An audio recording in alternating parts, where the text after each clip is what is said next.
The Q is a hairstyle most often worn by men. Hair on top of the scalp is grown long and is often braided, while the front portion of the head is shaved. It was worn by the Manchu people of Manchuria, certain indigenous American groups and Gopis. Some early modern military organizations have also used similar styles. The requirement that Han Chinese and others under Manchu rule give up the traditional hairstyles and wear the Q was met with resistance, although opinions about the Q did change over time. Jurchen men, like the Manchu descendants, wore the hair in Qs. In 1126, the Jurchen ordered male Han within their conquered territories to adopt their Jurchen hairstyle by shaving the front of the heads and to adopt Jurchen dress, but the order was lifted. Some Han rebels impersonated Jurchen by wearing the hair in the Jurchen pigtail to strike fear within the Jurchen population.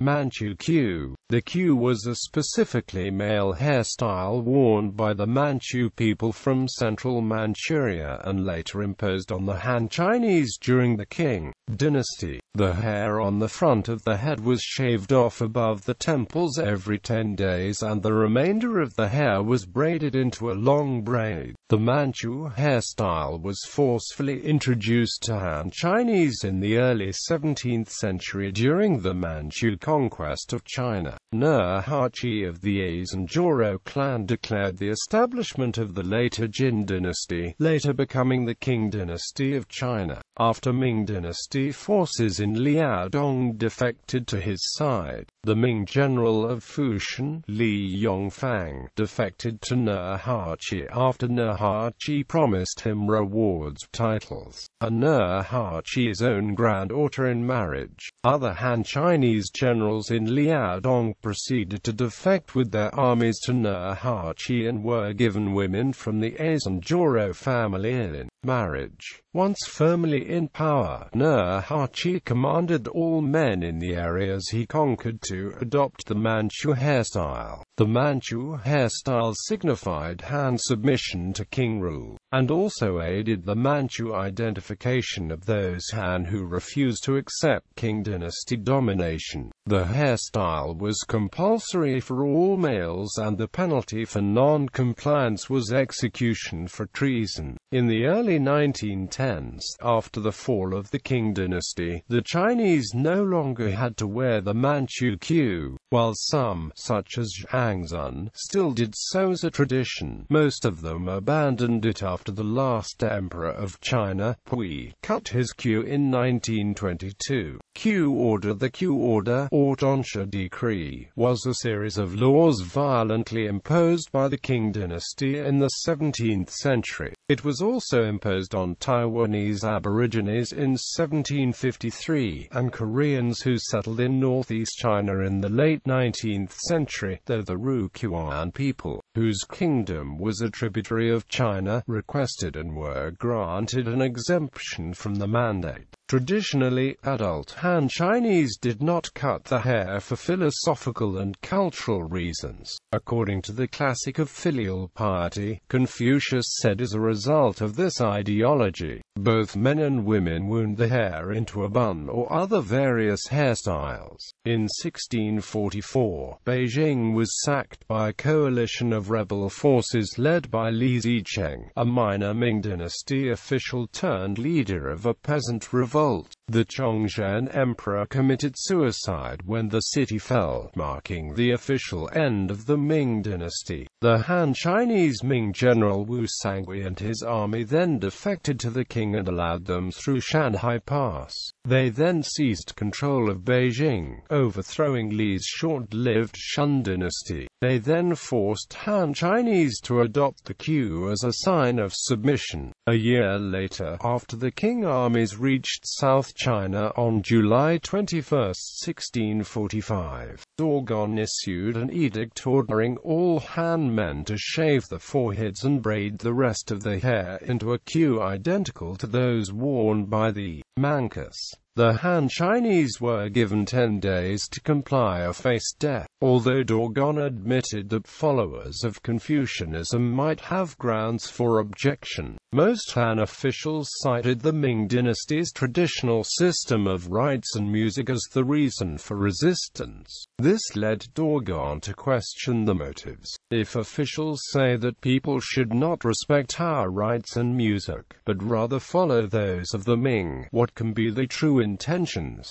The slogan adopted by the king was, not shave your forehead and lose your head, or shave your forehead and keep your head. People resisted the order and the king struck back with deadly force, massacring all who refused to obey. Han rebels in Shandong tortured to death the king official who suggested the Q order to Dogon, and killed his relatives. The imposition of this order was not uniform. It took up to 10 years of martial enforcement for all of China to be brought into compliance. And while it was the king who imposed the Q hairstyle on the general population, they did not always personally execute those who did not obey. It was Han Chinese defectors who carried out massacres against people refusing to wear the Q. Li Chengdong, a Han Chinese general who had served the Ming but defected to the king, ordered troops to carry out 3 separate massacres in the city of Jiading within a month, resulting in tens of thousands of deaths. The third massacre left few survivors.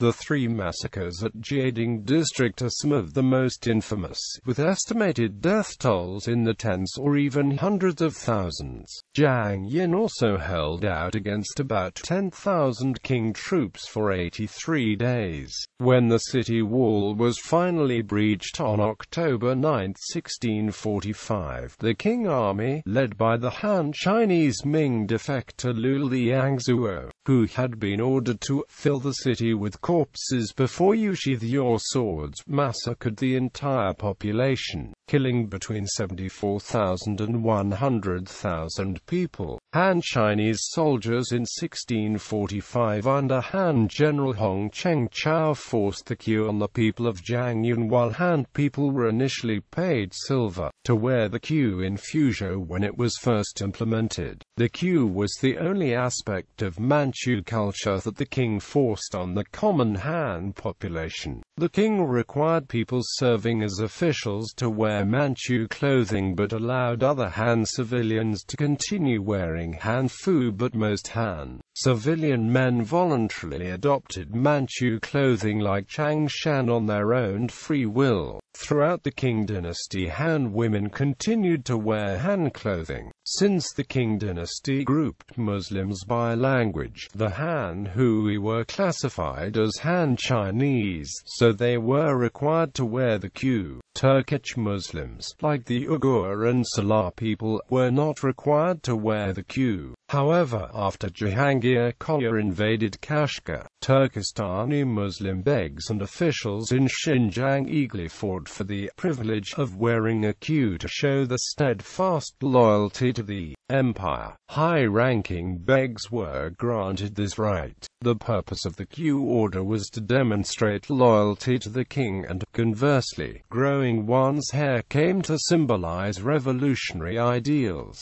such as during the White Lotus Rebellion.